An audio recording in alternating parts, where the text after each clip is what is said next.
Hello, children. It's me, Beholder Santa. Apparently, I'm problematic. But I don't care, because it's the countdown to Christmas. So, here I am. Boogity, boogity, boogity, boogity, boogity. It's Monday, and it's time for the news. And yes, Problematic Beholders is probably the number one story in the news. It's 8 o'clock. It is the 20th day of December, 2021. And I am your politically incorrect, non-woke guide to all the tabletop role-playing game news, weather, sports, and general internet nonsense and controversy.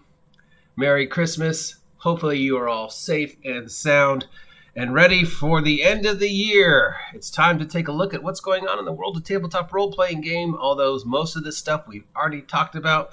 But let's revisit it and see if anything's new. Of course, we know that Critical Role has announced the release of the Taldori Reborn book. It should be out sometime in late January, early February, or maybe later, depending upon all the stuff that's going on with shipping and production. We do have a look at the cover. We do not know if this is the actual cover or a mock-up cover, but noticeable in its absence is any mentioned picture representation of Dungeons & Dragons or 5e on the cover. Yep, no references to 5e on the Taldori book artwork. Now, again, this could not be the official artwork, but wouldn't it be interesting if it was? The other number one story in the news, of course, is the whole TSR Wizards of the Coast registration, design mark, trademark slander thing. We have a correct timeline. According to the current timeline, which we think is correct, but we're not sure, Wizards of the Coast filed first. TSR filed in response. TSR dropped their lawsuit so they could move it to a different state in the hopes that they would be better represented in that state. Wizards of the Coast petition got in front of the judges last week, but of course with the holidays coming up, nothing will be decided till probably after the new year. Several of the things that TSR 3.5 are complaining are actually not things that can be resolved in a court of law. Like, you can't sue for bullying. It's not really slander. So yeah, we'll see where that goes, if anywhere. And, of course, the other number one story of the week was the TSR Datta Dump of new errata for all the books and a re-return of the legacy label and the racism accusations that have gone with that. We had thought we'd put all this whole racism D&D BS behind us and we were moving forward, but nope.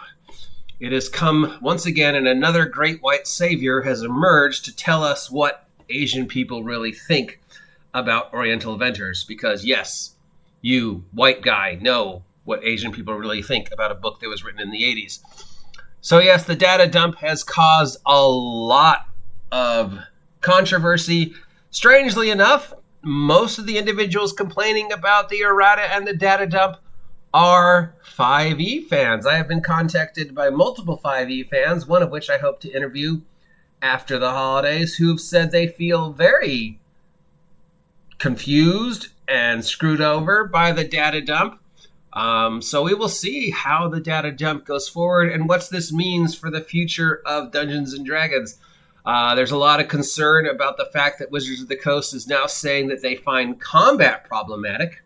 And there are a lot of concerns about how they want to, switch from what we accept as D&D is supposed to work to this new model based upon what we're seeing in Strixhaven. And yes, if Strixhaven sells, it could be the shape of the way Wizards of the Coast seems to think D&D is supposed to go. We will see. Strangely enough, of course, is the fact that as Wizards of the Coast continues to push this strange political agenda of theirs that really doesn't make any sense, even if you are SJW and woke, Hasbro is continuing to withdraw and sort of trying to separate themselves from Wizards of the Coast as they continue to pursue the SND 20 license coming out sometime next year. I, for one, am very excited to see it the Power Rangers role-playing game, and the Transformers role-playing game, and the G.I. Joe role-playing game, and hopefully maybe a Mask role-playing game. That'd be cool. Or Thunder the Barbarian role-playing game, though I don't think that's a title Hasbro has. Anyways, we have talked a lot about this data dump errata, and I'm sure we will talk more. The general consensus, though, is it has done more harm than good, and Wizards of the Coast at this point is shooting themselves in the foot. It is the final week for the nominations for Most Anticipated RPG of 2020. Currently in the lead is a game that came out in 2021. So obviously this whole thing is really not being looked at or whatever. So you can nominate the Most Anticipated RPG for 2022. Currently in the lead is Dune: Adventures in the Imperium from Mofidius Entertainment for the Most Anticipated RPG of 2022. Dune: Adventures in the Imperium from Mofidius came out last month and has been on the shelves for over a month. It is 2021, last time I checked, so I'm not sure why the number one nominee for Most Anticipated Tabletop Role-Playing Game of 2022 is Dune: Adventures in the Imperium, followed by the Twilight 2000 Tabletop Role-Playing Game, which also came out in 2021. Yeah. There are also a lot of nominations for the Blade Runner Tabletop Role-Playing Game and the Cowboy Bebop Tabletop Role-Playing Game. A lot of people are excited to see both of those. Of course, there already was a Blade Runner Tabletop Role-Playing Game. In fact, there were several Blade Runner Tabletop Role-Playing Games that came out in the late 80s. It was called Cyberpunk. And as for a Cowboy Bebop Tabletop Role-Playing Game, well, I believe the people who created the current Tabletop Role-Playing Cowboy Bebop license were hoping that the show on Netflix would last and they could ride the coattails of the popularity of that show. But of course, Netflix canceled Cowboy Bebop, and now the creators of the forthcoming Did Anybody Really Want a Cowboy Bebop role-playing game? Again, why are you making a role-playing game about a title now when the title came out several years ago and the Netflix show flopped? So yeah, I don't see that one coming, which leaves probably the most anticipated tabletop role-playing game for 2022 as of now. The Avatar: The Last Airbender tabletop role-playing game coming out, as that was the $9.6 million record breaker on Kickstarter. So we will see where that game goes. Video game conglomerate Embassy Group has entered into exclusive negotiations to purchase Asmodee. Asmodee is a company that makes a lot of board games, and now this video game company is looking to buy them up, and I guess either reproduce a lot of their titles as video games, as well as maybe make some of their titles more readily available to the general board game public.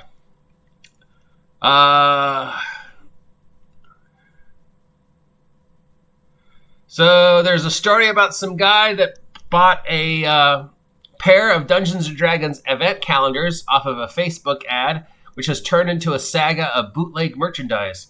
This thread started on December 2nd after an advertisement showed up featuring an event calendar with a cover art of the player's handbook and several minis and dice and other items you would expect from a D&D event calendar. The product he received, however, featured a poster image of the 2020 Dungeons & Dragons film. So far, the items inside the calendar included a gumball machine-sized figurine from the anime Digimon, a fishing lure, rubber duckies, an off-brand Lego-styled building bricks, and a small horde of small dinosaur erasers, among other oddities.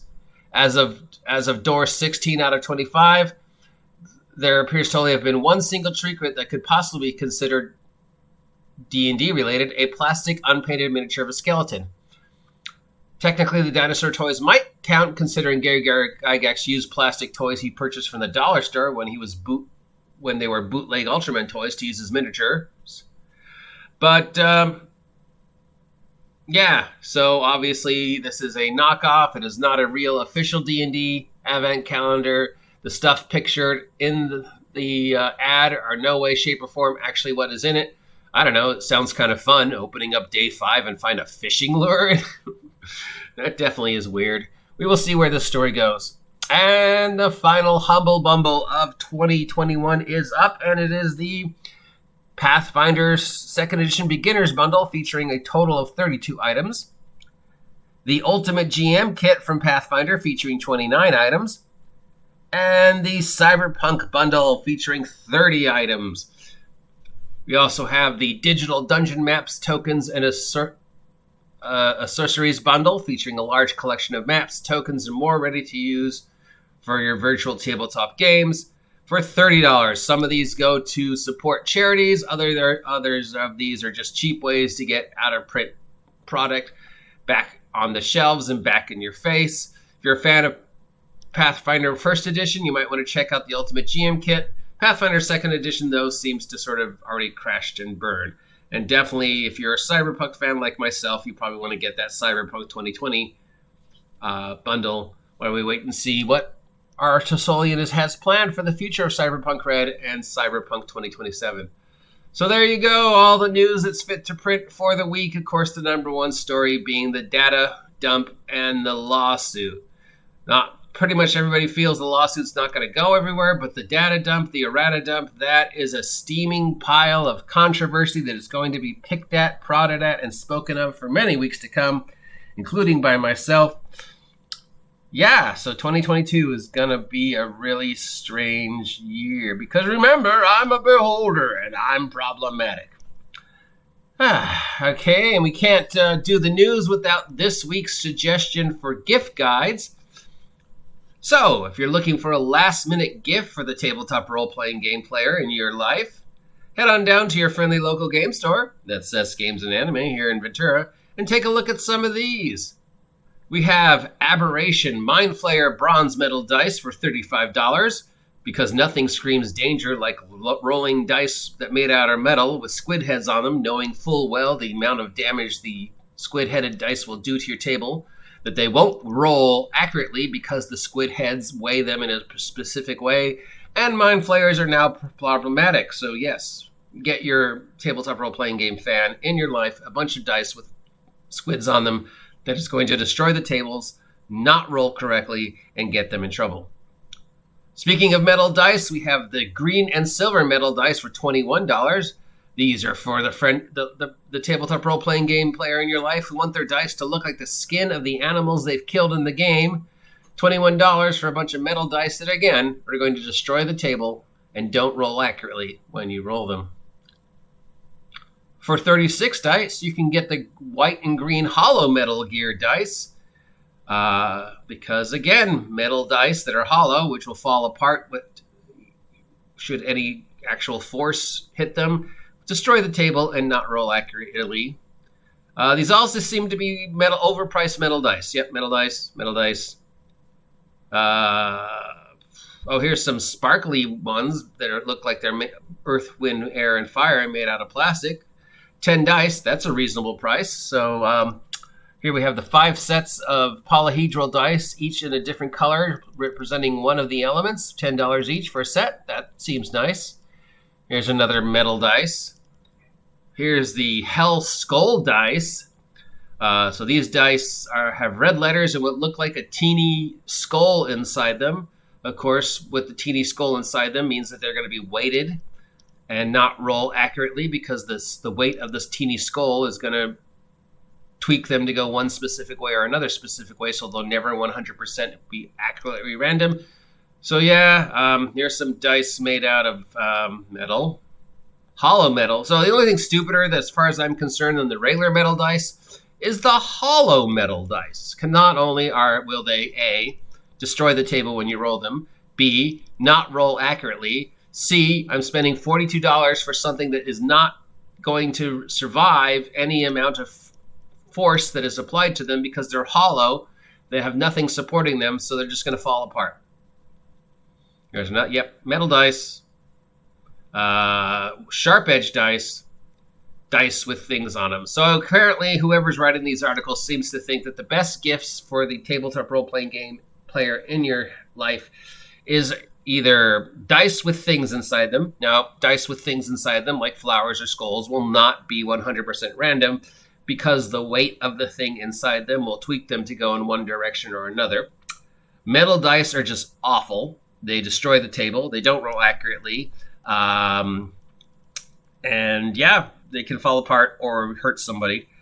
Sharp edge dice, same thing. The sharp edges are just awful for the table. Because of the sharp edges, that means you will not get a completely random effect.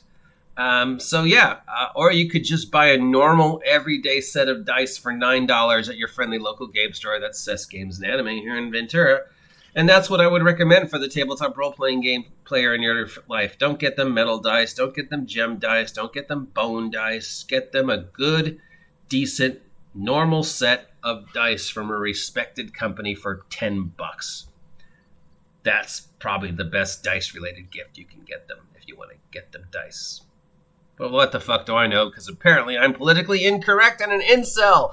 This has been the Tabletop Role Playing Game News of the Week. If you appreciate this content, let me know. If you don't appreciate this content, I don't care, because apparently I'm supposed to be angry again. Till next time, please consider subscribing, support this vlog, and have a safe and happy holidays, and get off my land. And get those cookies out under your tree, because Santa Beholder is coming. Talk to you later.